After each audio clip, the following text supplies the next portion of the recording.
나무야 나무야 일몰 속에서 내일의 일출을 바라봅니다. 하일리의 저녁 노을.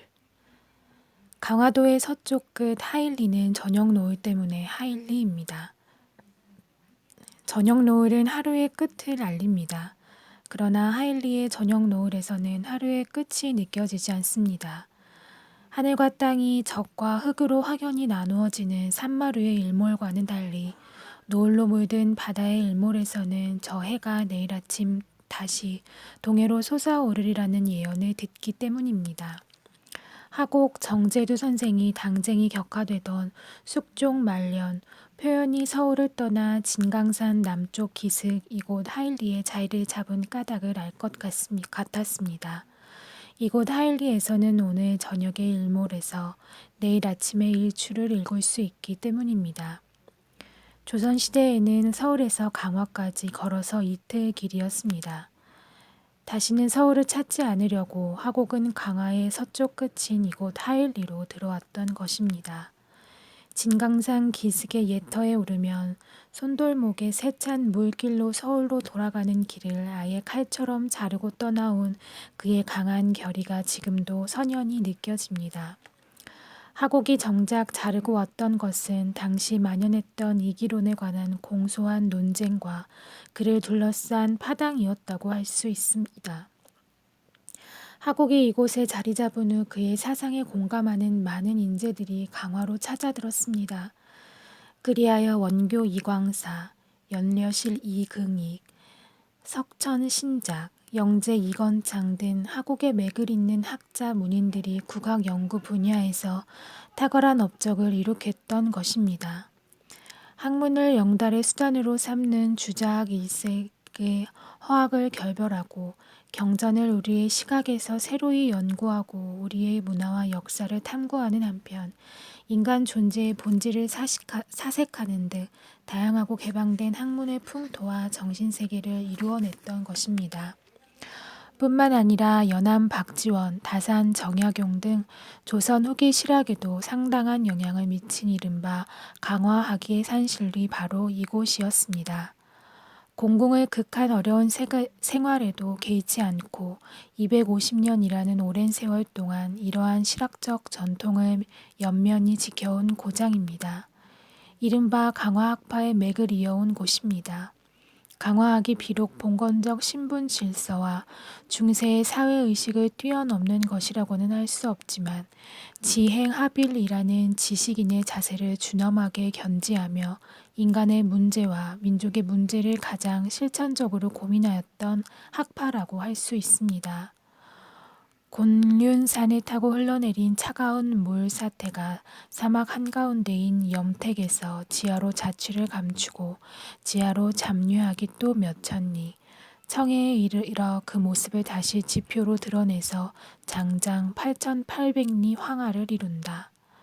이 이야기는 강화학을 이은 위당 정인보 선생이 해당 직후 연희대학에서 가진 백범을 비롯한 임정요인의 환영식에서 소개한 한대 장건의 시적 구상으로서 널리 알려져 있지는 않지만 강화학에 관심이 있는 사람에게는 지금도 큰 감동으로 남아 있습니다. 강화로 찾아든 학자 문인들이 하일리의 노을을 바라보며 생각하였던 것이 바로 이 황하의 긴 잠류였으며 일몰에서 일출을 읽는 내일에 대한 확신이었으리라고 생각됩니다. 황하의 오랜 잠류를 견딜 수 있는 공고한 신념, 그리고 일몰에서 일출을 읽을 수 있는 열린 정신이 바로 지식인의 참된 자세인지도 모릅니다. 강화에는 이처럼 지식인의 자세를 반성케 하는 준엄한 사표가 곳곳에서 우리를 질타하고 있습니다.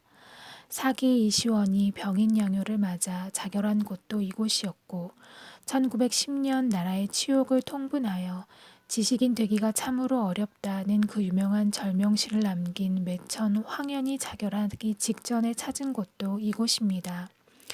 가난한 어부들에 대한 애정과 나라의 치욕을 대신 짊어지려는 헌신과 대의로 그 길고 공공한 세월을 견디어내며 박실 자연의 삶을 지향하였던 그들의 고뇌가 곳곳에 묻혀 있습니다. 그러나 지금은 여기저기 아름다운 러브호텔이 들어서고 횟집의 유리창이 노을에 빛나는 광화에서 막상 이들의 묘소와 유적들은 적막하기 짝이 없습니다. 여한구 대가의 한 사람으로 당대의 가장 냉철한 지식으로 꼽히던 영재 이건창의 묘소에는 어린 염소 한 마리만 애잔한 울음으로 나를 바라볼 뿐이었고, 가난한 사제를 털어 세웠던 계명의숙은 황폐한 터만 남아 조국 광복에 몸을 던져 만주로 떠나기 전 이곳을 찾았던 독립투사들의 모습을 더욱 처연히 떠올리게 합니다. 만이산의 도토리 나무는 지금도 강화 벌판을 내려다보면서 풍년이 들면 적게 열리고 흉년이 들면 많이 열린다고 합니다. 아마도 공공한 이들의 생계를 걱정하여 그 부족한 것을 여투어 주려는 배려였는지도 모릅니다. 북극을 가리키는 지남철은 무엇이 두려운지 항상 그 바늘 끝을 떨고 있다.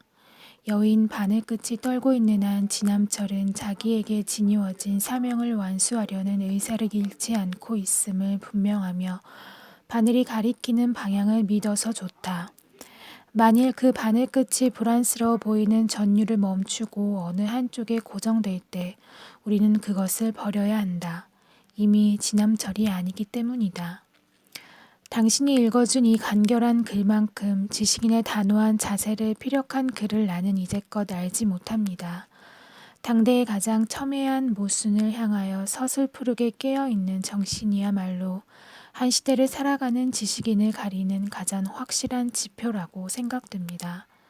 한 해가 저물어가고 있습니다. 해마다 세모가 되면 이곳 하일리로 찾아오는 당신의 마음을 이제는 알 수 있을 것 같습니다. 세모의 바닷가에서 새해의 약속을 읽고 있는 당신의 마음을 알 수 있을 것 같습니다.